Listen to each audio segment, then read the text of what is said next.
Okay, now whenever I do something addressing politicians, I always have to state at the beginning that I pose no physical threat to any politician in any way, shape, form, nor fashion. Y'all just ain't worth the jail time. However, this time I need to add that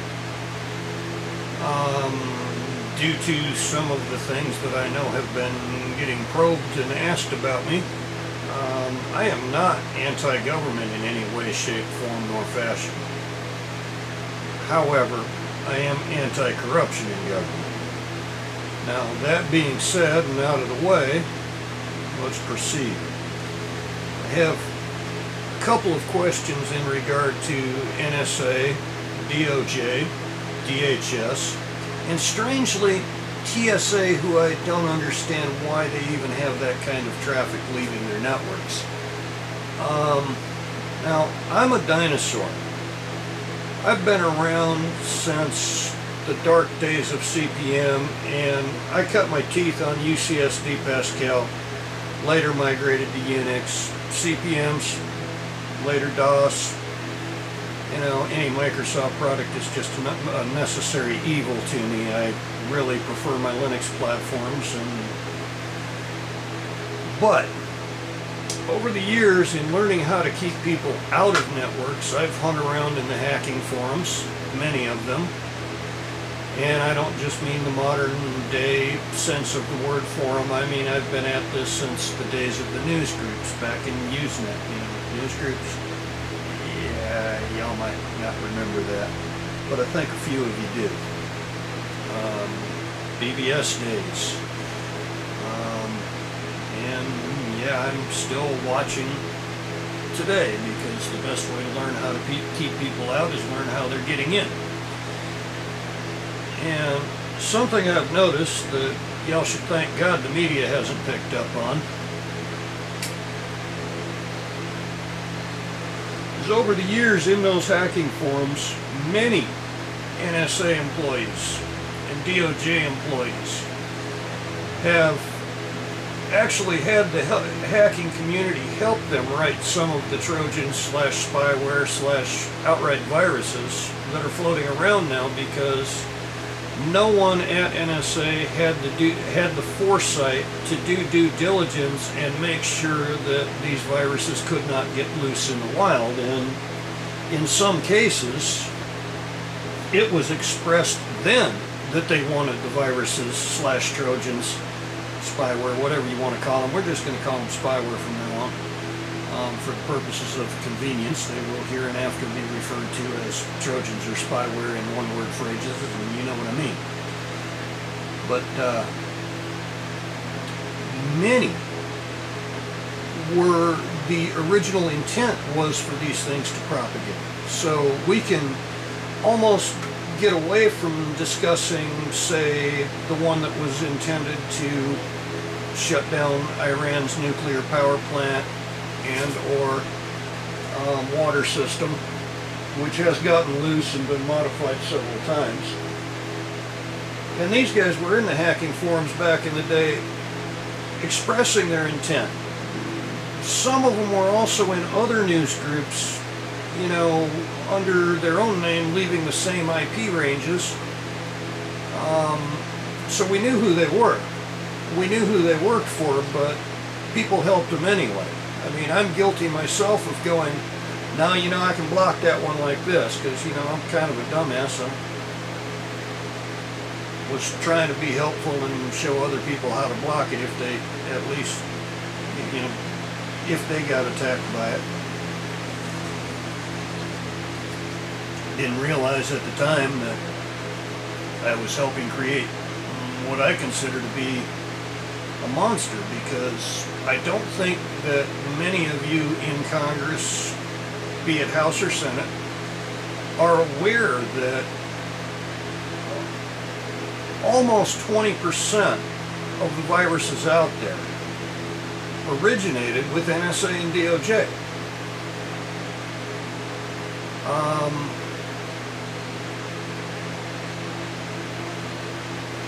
Microsoft themselves even participated in some.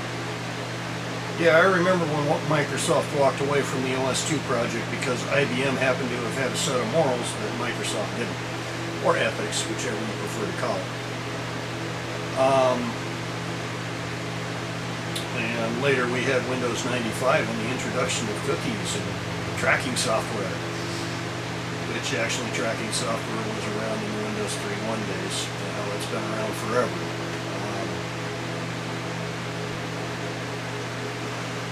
But in doing this, in creating these viruses and Trojans, they've also created a multi-billion-dollar industry, costing Americans billions of dollars every year to clean up machines that have been infected by Trojans, viruses, spyware, cell phones that become unresponsive because somebody at DOJ is really sloppy with their fucking code and thinks that that's going to be the only thing running on a phone and allows it to use too many CPU resources because that person, whoever coded it, actually it was a teen, didn't have the foresight to make it unnoticeable, which I think is kind of sad and funny at the same time.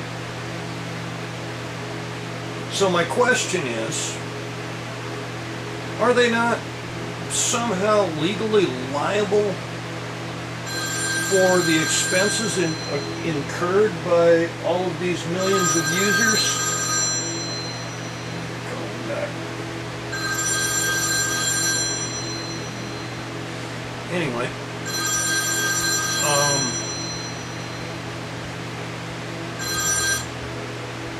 I mean, these people have had to put their hard-earned money out to clean up viruses that originated with DOJ, and strangely, what the hell is DHS doing playing with spyware? You can go down the GSA list of available bugs, viruses, Trojans, spyware, tracking software, whichever you prefer to call it. And a lot of that code the hacking community helped. Well, if that code is modified, or if that code is based on, that code base is used by hackers who are hacking hospital equipment, which could cause death, does that not make those original programmers, be they NSA or DOJ, criminally chargeable as accessories to those crimes? Yeah, I understand the Fourth Amendment implications, but here's one that no one's considered. Now, with the FISA court being secret and the NSA's operations being secret, not being publicly disclosed, the way the NSA is currently operating, they could have a warrant against somebody and no one would be able to know it. So, that raises the question, and granted this is a stretch, but that raises the question of, do not their operations violate a person's Fifth Amendment rights not to incriminate themselves? Because if that person continues using that machine after they're being spied on, but they don't know that they're being spied on,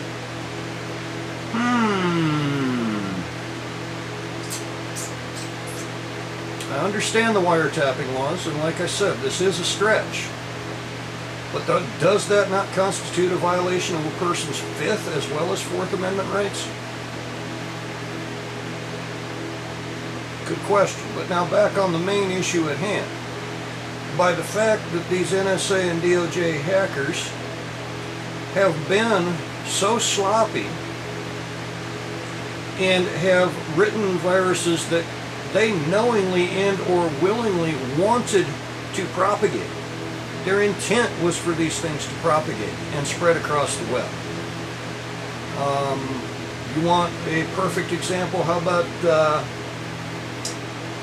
without mentioning Bulldog Antivirus, a certain virus program that was the cause of some kids up in Tampa who were pirating music. I don't know if they were pirating music or movies, but a couple of years ago, around somewhere in the range between 04 and 07, there were some kids up there pirating music, college kids.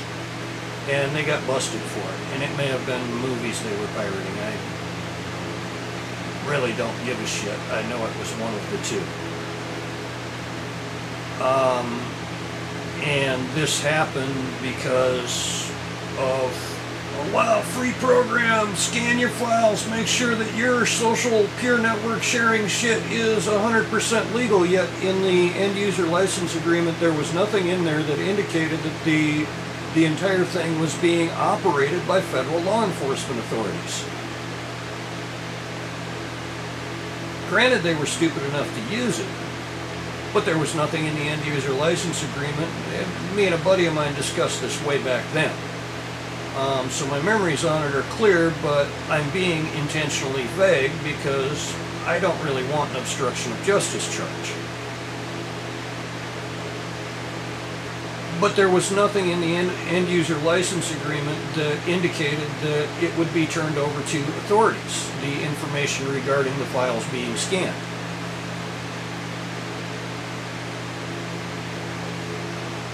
Let that sink in a second.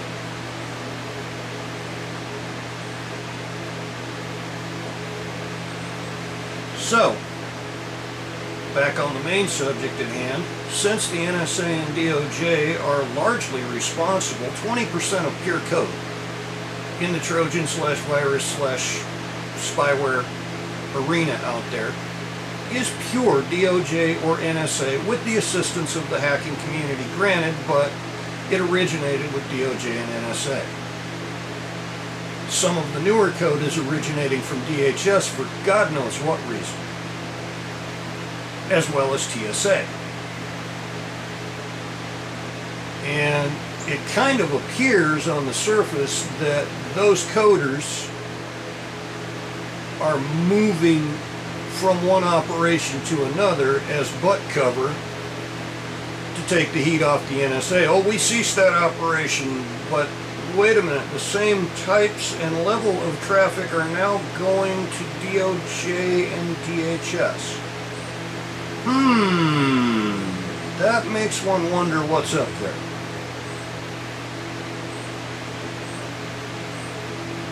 But by the fact that 20% of that code is pure DOJ,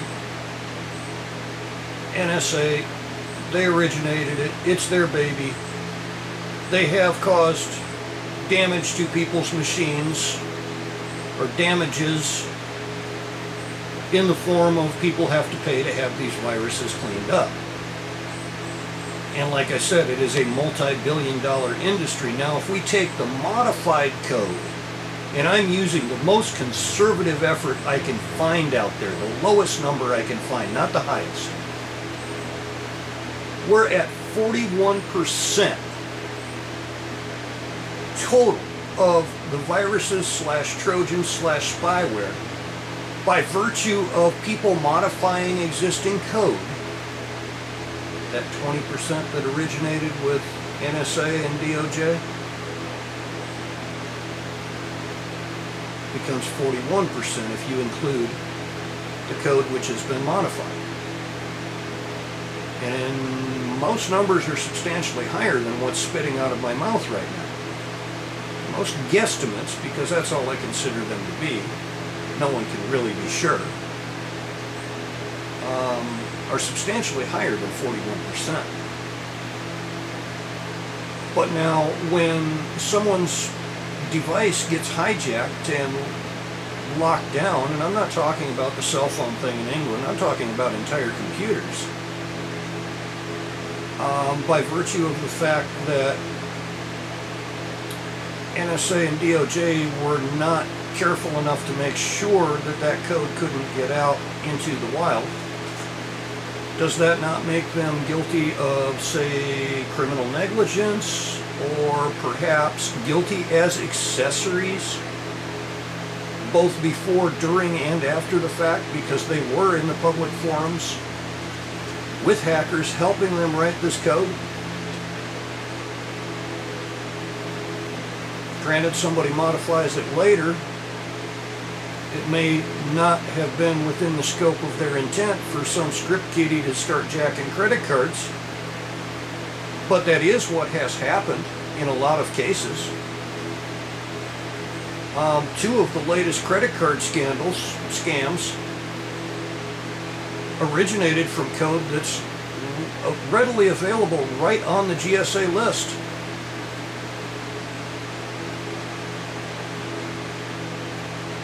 Let that sink in.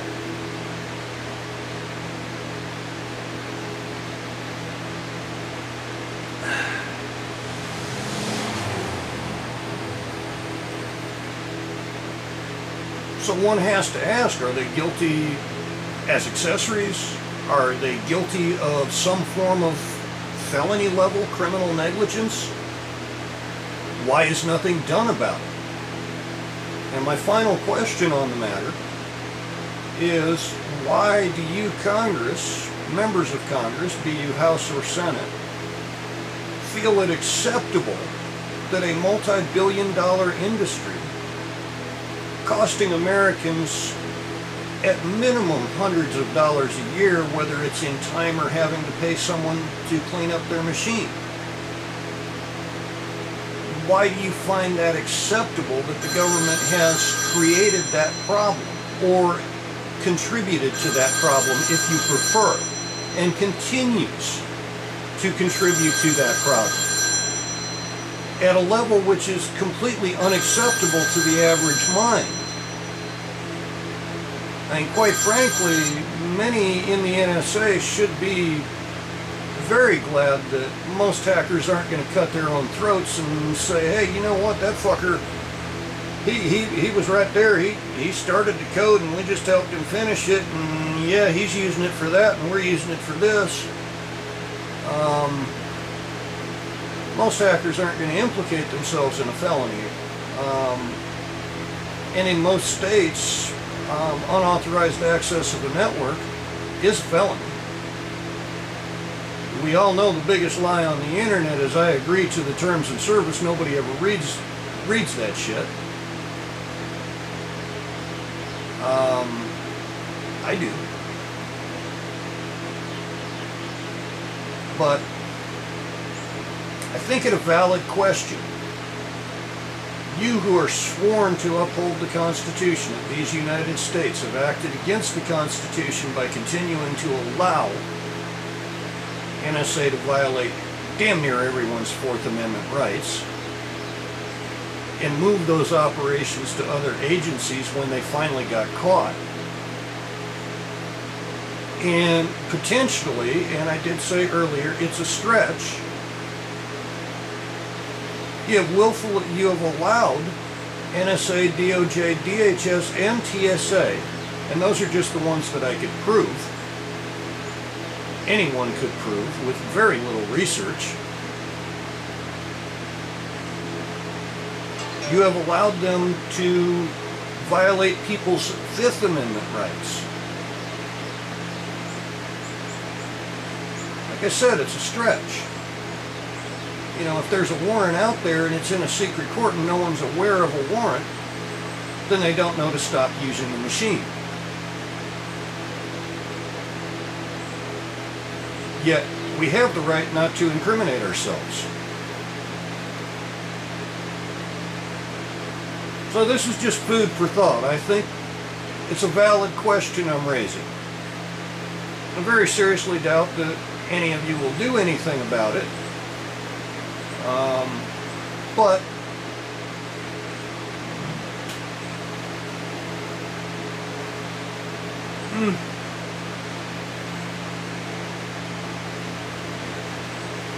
it's something that actually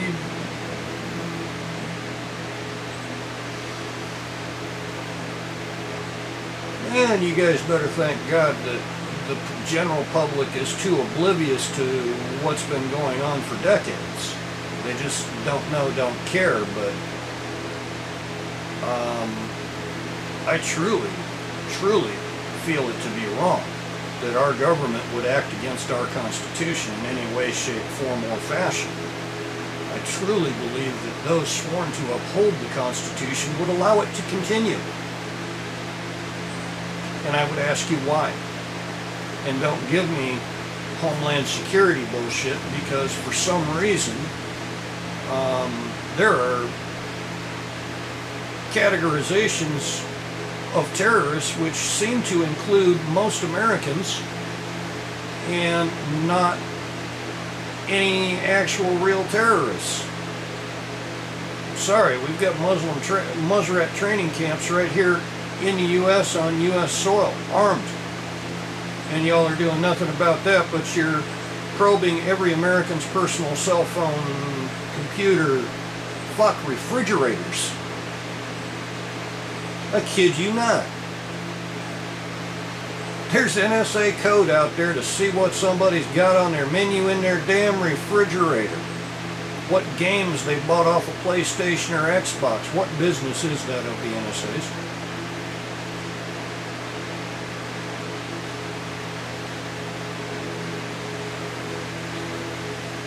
What gives them the right to violate someone's right to privacy and monitor their chats on PlayStation Network or Xbox Live?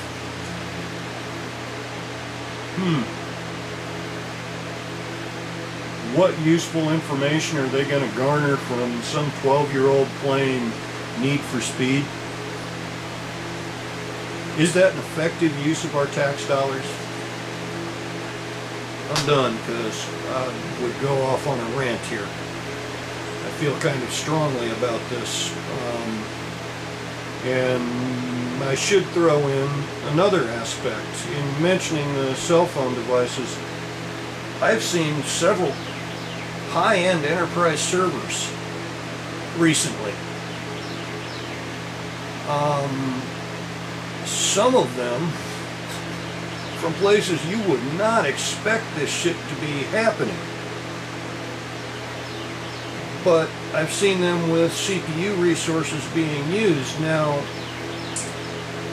granted, the days of leasing time on a server are long gone, but if you're using my CPU resources, and it hasn't happened to me, thank God, personally, but I'm illustrating here. If you're using my CPU resources, do you not owe me for my machine's time and electricity? Well, holler at y'all later. I hope some of it sunk in.